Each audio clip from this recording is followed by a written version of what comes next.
Hello friends, welcome to ஆரோக்கிய சமையல். இன்னைக்கு நம்ம ஒரு சைட் டிஷ் ரெசிபி தான் பண்ண போறோம். வாங்க எப்படி செய்யலாம்னு பார்க்கலாம். மிக்சிங் பவுல் ஒன்று எடுத்துக்கலாம். இதுல 3 முட்டை நான் உடைச்சு எடுத்து வச்சிருக்கேன். இதை நம்ம இதில் ஊத்திக்கலாம். கொஞ்சமா உப்பு சேர்த்துக்கலாம். 1/4 டீஸ்பூன் அளவுக்கு பெப்பர் எடுத்திருக்கேன். இதை நம்ம இது கூட போட்டுக்கலாம். ஒரு விஸ்கு இல்லைன்னா கரண்டி வச்சு இதை நல்லா பீட் பண்ணிக்கலாம். இப்போ நான் முட்டையை நல்லா பீட் பண்ணி எடுத்துக்கிட்டேன். இதை நம்ம எடுத்து வச்சிடலாம். இப்போ ஸ்டவ் ஆன் பண்ணிட்டு ஒரு கடாய் வச்சுக்கலாம். இதுல 2 ஸ்பூன் அளவுக்கு தேங்காய் எண்ணெய் எடுத்திருக்கேன். இதை நம்ம இதில் ஊத்திக்கலாம்.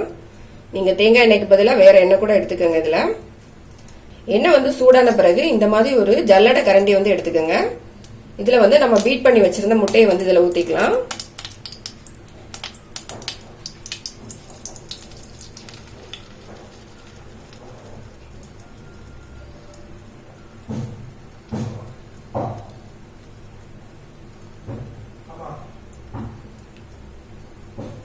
இப்ப நான் எல்லாத்தையும் ஊத்திட்டேன். இதுல இது வேகட்டும் கொஞ்சம்.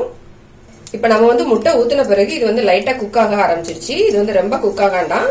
இப்படி இருக்கும் போதே நம்ம இந்த கரண்டி வச்சு உடைச்சு விட்டுக்கலாம். கொஞ்சம் பெருசு பெருசாவே உடைச்சு விட்டுடலாம். இப்ப நான் எல்லாத்தையும் உடைச்சு விட்டுட்டேன். இது லைட்டா குக் ஆகட்டும் இந்த முட்டை. இப்ப பாத்தீங்கன்னா முட்டை நல்லா வெந்துடுச்சு. நம்ம இது வேற ஒரு பிளேட்டுக்கு மாத்திக்கலாம். நம்ம வேக வச்சிருந்த முட்டையை நான் வேற ஒரு பிளேட்ல மாத்திட்டேன். இப்ப நம்ம அதே கடாயை எடுத்துக்கலாம். அதே கடாயில 1 ஸ்பூன் அளவுக்கு ஆயில் சேர்த்துக்கலாம். எண்ணெய் சூடான பிறகு 1 ஸ்பூன் அளவுக்கு இஞ்சி பூண்டு பேஸ்ட் எடுத்து வச்சிருக்கேன். இதை நம்ம இதுல போட்டுக்கலாம்.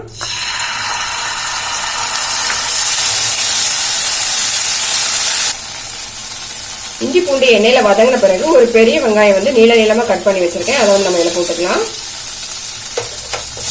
போட்டுட்டு நல்லா மிக்ஸ் பண்ணிக்கலாம். இந்த வெங்காயம் நல்லா வதங்கட்டும். வெங்காயம் வதங்கிடுச்சு. வெங்காயம் கண்ணாடி பதம் வர வரைக்கும் வதங்கினா போதும். ரொம்ப வதங்காண்டாம். இது கூட ஒரு தக்காளி நீளமா கட் பண்ணி வச்சிருக்கேன். அதையும் நம்ம போட்டுக்கலாம். ஒரு பச்சை மிளகாய் நீள நீளமா கட் பண்ணி வச்சிருக்கேன். அதையும் போட்டுடலாம். போட்டுட்டு எல்லாத்தையும் மிக்ஸ் பண்ணிக்கலாம். நம்ம போட்ட தக்காளியும் பச்சை மிளகாவும் லைட்டா வதங்கட்டும். தக்காளியும் பச்சை மிளகாவும் வதங்கிடுச்சு. இப்ப நம்ம ஸ்டவ் சிம்ல வச்சுக்கலாம். வச்சுட்டு மசாலா எல்லாம் சேர்த்துக்கலாம். 1/4 டீஸ்பூன் அளவுக்கு மஞ்சத்தூள்,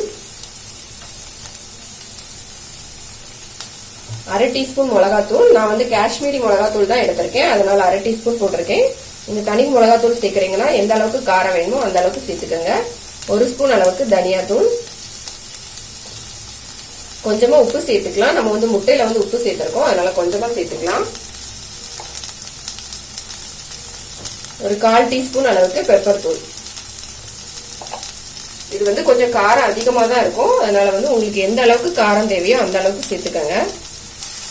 இது எல்லாத்தையும் நல்லா மிக்ஸ் பண்ணிக்கலாம்.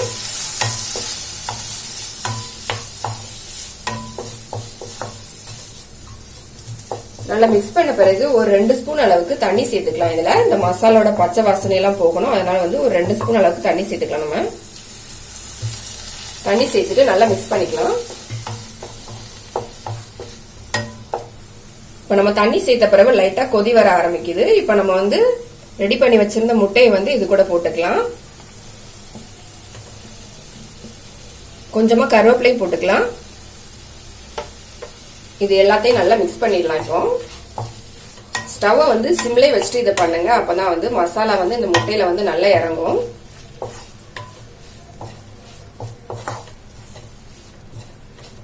நல்லா மிக்ஸ் பண்ணிட்டு இதை நம்ம க்ளோஸ் பண்ணி வச்சிடலாம். ஒரு 1 நிமிஷம் அப்படியே இருக்கட்டும். அப்பதான் இந்த மசாலா எல்லாமே இந்த முட்டையில இறங்கும். நம்ம அதுக்கப்புறமா இதை ஓபன் பண்ணி பார்க்கலாம். இப்ப நம்ம ஓபன் பண்ணி பார்க்கலாம். இப்ப நம்ம போட்ட மசாலா முட்டை எல்லாமே ஒன்னா மிக்ஸ் ஆயிடுச்சு. இப்ப நம்ம ஸ்டவ் ஆஃப் பண்ணிக்கலாம். நல்ல ஸ்பைசியான முட்டை மசாலா எப்படி செய்யலாம் அப்படிங்கறத பார்த்தோம். இது ரைஸ், சப்பாத்தி எல்லாத்துக்கும் ரொம்ப நல்லா இருக்கும். கண்டிப்பா ட்ரை பண்ணி பாருங்க. இந்த வீடியோ உங்களுக்கு பிடிச்சிருந்தா லைக் பண்ணுங்க, ஷேர் பண்ணுங்க. மறக்காம என்னோட சேனலை சப்ஸ்கிரைப் பண்ணுங்க.